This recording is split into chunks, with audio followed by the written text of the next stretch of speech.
नमस्कार किसान साथियों, आज हम आपको ऐसे कृषि वैज्ञानिक से मिलाने वाले हैं जिन्होंने एक अलग तरीके की तकनीक का विकास किया और पिछले 20 सालों से कृषि में काम किया, जैविक जीवन शैली में काम किया और आज 38 फसलों का रिकॉर्ड तोड़ उत्पादन लेके और किसानों के साथ में काम कर रहे हैं और किसानों को एक सही दिशा दे रहे हैं। हम देख रहे हैं कि लगातार रासायनिक खाद उर्वरकों का प्रयोग करके हमारी खेत की मिट्टी जो है वो खराब हो रही है और कहीं ना कहीं किसानों की जो समस्या है वो बढ़ती जा रही है और यह सारी समस्या का हल आज आपको इस वीडियो में मिलने वाला है, तो आप वीडियो को पूरा देखिएगा।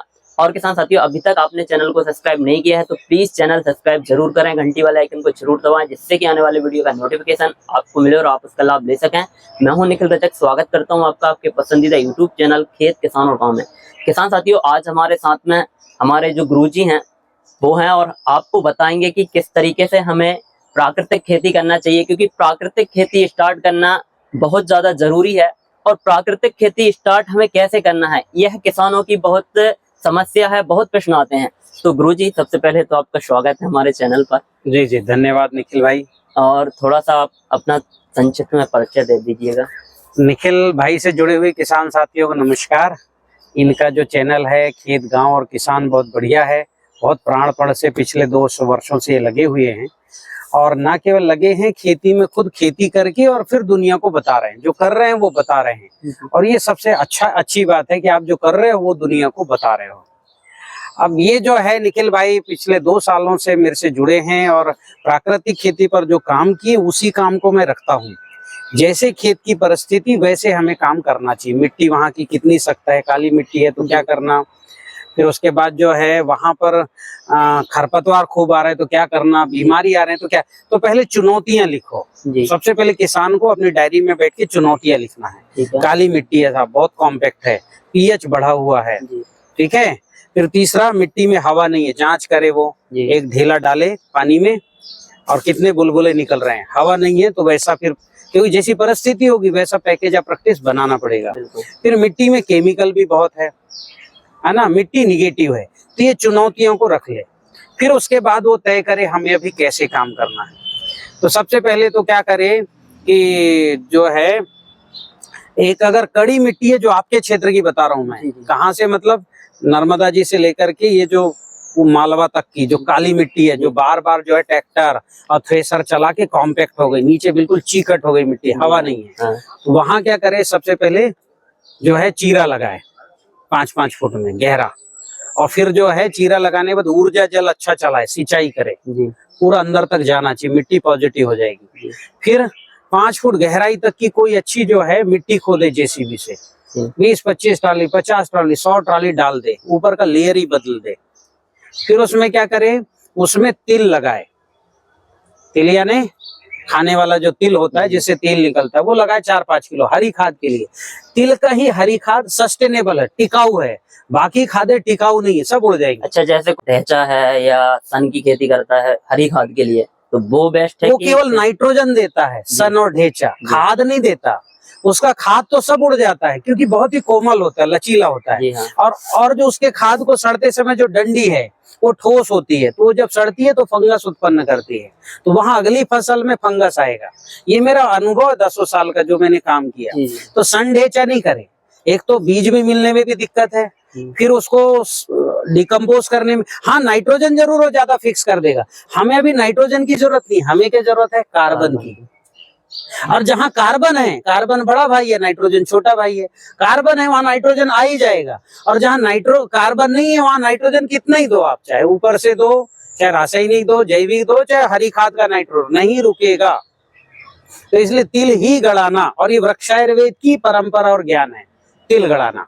तो किसान साथियों, सबसे पहले तो हमें कार्बन पे काम करना, जैसे कि गुरुजी ने बताया। एक प्रश्न और रहता है किसान भाइयों का कि जो खेती वो कर रहे हैं अभी की स्थिति में, जो कंडीशन में है, तो उन्हें शुरुआत की तौर पे क्या करना चाहिए, कौन सा स्टेप अपनाना चाहिए, निगेटिविटी और पॉजिटिविटी में क्या खेल है? तो क्या है, देखिए पहले तो कार्बन स्थापित करें, फिर जब कार्बन हो जाएगा तब वहां पर जो है ऊर्जा जल, यानी पहला काम शुरू होता है ऊर्जा जल से। मिट्टी को पॉजिटिव करो, ऊर्जा बदलो। अभी निगेटिव ऊर्जा है, हाथ में रखेंगे ताकत घट जाएगी। ये हाथ में मिट्टी रखे, दाहिनी हाथ में ऐसी बाल्टी उठाए, कुर्सी में बैठ के उठा ही नहीं सकेगा 10 लीटर की बाल्टी, अकेला करे प्रयोग। 2 व्यक्ति मिलके करें, कि हाथ ऐसा हमने रख दिया और ये हाथ को दबा रहे हैं, जी। और रोको, और ऐसा ये दबा रहे हैं, और थोड़ा उधर खड़े हो जाओ, जैसे इस पे पाइप पे खड़े हो, और ये हाथ को ये हमने दबाया, रोक लिए।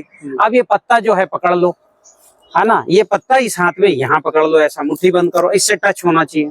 फिर जो है, हाँ, ये देखो तुम्हारी ताकत कितनी बढ़ गई, ये कितनी ताकत बढ़ गई, बड़ी ताकत जी। हाँ, तो ये जो है ये पत्ता, ये एनर्जी है। वैसी मिट्टी को पकड़े, एनर्जी बढ़ जाएगी, बढ़ गई आपकी। वैसी अगर घट रही है तो ऊर्जा नेगेटिव। कोई भी किसान, दो किसान मिलके खड़े हो, कर ले, मेड़ पे खड़े हो, क्योंकि पैर भी जो है ऊर्जा के रिसेप्टर हैं, वो भी ऊर्जा को घटाते हैं, कर लेंगे।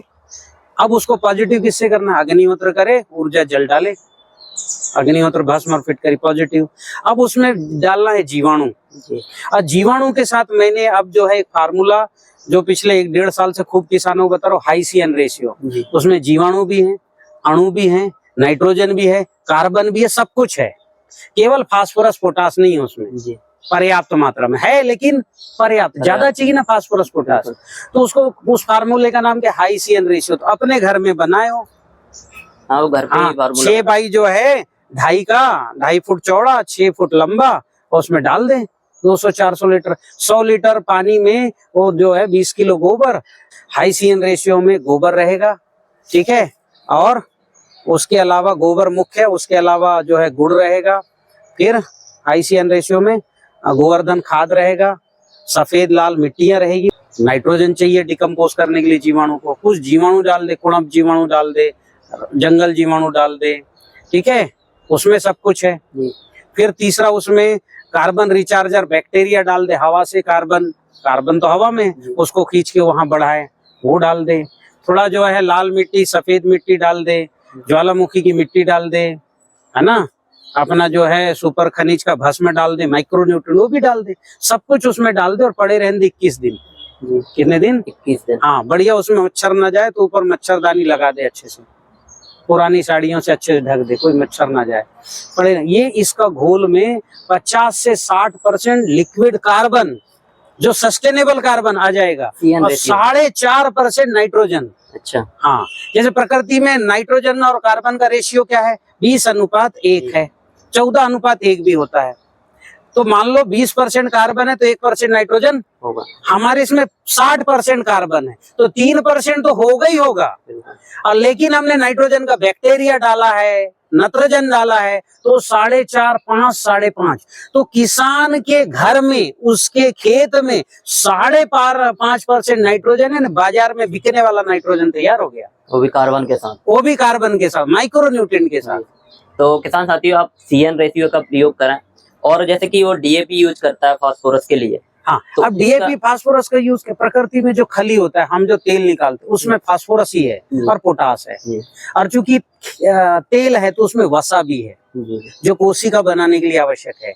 जो फसल घुट्टी बनेगी, उस फसल घुट्टी में क्या क्या डालना है, फसल घुट्टी में डालना है 100 लीटर पानी, 10 किलो खली, 5 किलो नमक और 2.5 किलो चूना। इसको घोलेंगे, 4 घंटे में रेडी हो जाएगा, ठीक है। 8-10 घंटे में पूरा घुल जाए, घोलेंगे, बार बार घोलते रहेंगे, घुल जाएगा। अब इसमें हमें प्राणिक ऊर्जा या जीवन ऊर्जा डालना है 5 लीटर, है ना। 5 से 10 लीटर, 10 लीटर जैव रसायन भी डाल सकता है बना हुआ, तो इसका pH घट जाएगा, और pH बढ़िया सामान्य हो जाएगा 6.5 से 7। अब इसको सिंचाई के साथ दे, तो जब भी DAP, रासायनिक किसान जो DAP डालता है, वो ये फसल घुट्टी और प्राणिक ऊर्जा डाले, तो फास्फोरस की पूर्ति हो जाएगी, फास्फोरस पोटास की हो जाएगी। और चूंकि चूना डाल रहे हैं, कैल्शियम, नमक डाल रहे हैं, सोडियम, शरीर बनता है पौधे का, वही जो फल आता है, शरीर नहीं, फल जो आता है वो आता है पोटेशियम, सोडियम, कैल्शियम और मैग्नीशियम से, ये हमने सब दिया। कोशिका बनता है किससे, इलेक्ट्रॉन से, और जो है ऑक्सीजन से, और वसीय अम्ल और ग्लूकोज से। तो हमने जो प्राणिक ऊर्जा दी है वो ग्लूकोज है। वसीय अम्ल क्या है, वो खली के ऊपर जो तेल है, खली में जो तेल है खली के अंदर, उससे।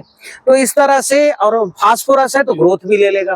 तो फसल घुट्टी और हाई CN रेशियो में कंप्लीट माइक्रोन्यूट्रिएंट किसान को चाहिए, तो चाहो तो 8 लीटर हाई CN रेशियो निकालें, गोबर का उसमें कार्बन और नाइट्रोजन है, और यहाँ फसल घुट्टी से 2 लीटर निकाले, घोले और एक पंप में 1 लीटर डाल के स्प्रे कर दे, माइक्रो न्यूट्रिएंट की पूर्ति भी कंप्लीट हो जाए, कहीं कुछ जाने की जरूरत ही नहीं है। तो किसान साथियों, आप अपने घर पर यह फार्मूले बना सकते हैं और खेती को अच्छी तरीके से करें, जहर मुक्त खेती करें और सफल खेती आप कर सकते हैं, बहुत आसानी से कर सकते हैं। रेगुलर हम इस चैनल पर आपको जानकारी देते रहते हैं। गुरुजी, और किसान भाइयों को आप क्या सजेस्ट करना चाहेंगे, किस तरीके से और वो आगे बढ़े? अभी देखिए कि प्रकृति में भी रासायनिक इंतहा हो गई, केमिकल की। जी। सारे प्राणी मर रहे हैं। अब तो जो है आने वाले समय में 50% लोगों को बच्चों के प्रजनन में ही दिक्कत जाएगी। अभी शुगर घर घर आ गया, अब तो कैंसर आने वाला है। तो अभी जो भी हम भोजन कर रहे हैं सब पंच महाभूत से अपूर्ण है। तो सबसे पहले खुद के लिए अब सोचना शुरू करना पड़ेगा। अभी तक प्राणी मर रहे थे, जीव, तो मनुष्य को समझ नहीं आ रहा था। अब खुद मरने का नौबत आया तो सब जगना पड़ेगा। और इसका और जो है और ऑर्गेनिक फूड, पंच महाभूत पूर्ण भोजन उगाने की फैक्ट्री अपना ही है। वृक्ष आयुर्वेद विज्ञान पर आधारित टीसीबीटी पंच महाभूत कृषि, इसी से निकलेगा और पैदावार भी दुगनी तिगनी होगी, स्वाद भी बड़ा अच्छा आएगा, पंच महाभूत पूर्ण होगा। तो शुरू करें, अपने लिए तो शुरू करें। मैं तो कहता हूँ एक साथ शुरू करो, कोई दिक्कत ऐसा नहीं है। पर अगर प्रैक्टिस सीखना है तो थोड़े से शुरू करो, फिर जैसी प्रैक्टिस समझ में आता है पूरे में शुरू कर दो। और जो मेरे ऐसे जो संगठन के लोग हैं, मैं जो है जैविक जीवन शैली विज्ञान मिशन मैंने बनाया, उसमें प्रदेश संयोजक, संभाग संयोजक, जिला संयोजक, तहसील संयोजक, इन लोगों से जुड़े रहें, इनसे ज्ञान लें। वृक्ष आयुर्वेद के प्रैक्टिशनर भी पूरे भारत में मैं नियुक्त कर रहा हूँ, उनके संपर्क में रहें, उनसे पूछें कि कैसे प्रैक्टिस करना है। फिर अभी मैं देश भर में वृक्ष आयुर्वेद पाठशाला भी शुरू कर रहा हूँ। जैसे आपका खेत, आप शुरू कर दो। आप सब वृक्ष आयुर्वेद के प्रैक्टिस को जानते हो। नरसिंहपुर या करेली में 15-20 बच्चे रखो, रोज आपके खेत में आएंगे, काम करेंगे। और नहीं मतलब जो पड़ोसी को भी बताएंगे, दूसरे गांव में भेज दो, उनको प्रचार भी करें, खेत में भी काम करें, उनको 3 महीने सिखाओ और वृक्ष आयुर्वेद का फार्म मैनेजर, वृक्ष आयुर्वेद का प्रैक्टिशनर बना के निकालो। तो आप जो है अगर बन सकते वृक्ष आयुर्वेद प्रैक्टिशनर, मैं आपको घोषित करता हूँ। और आप जानते हो, मेरे से जुड़े हो इतने समय से, आप सभी फार्मूले जानते हो, तो आपके पास ज्ञान है, तो आप नहीं चाहोगे इसको बढ़ाओ? बढ़ाएंगे सर, बढ़ा ही रहे हैं अपन। हाँ, तो ये आपका चैनल इसको बढ़ाए। और हमारे सभी किसान भाइयों से निवेदन है कि जो है हमारे निखिल भाई जी बहुत अच्छा काम कर रहे हैं, इनके चैनल को सब्सक्राइब करें, शेयर करें और सभी लोगों को बताएं भी कि अच्छा काम कर रहे हैं, इनको फॉलो करें। धन्यवाद।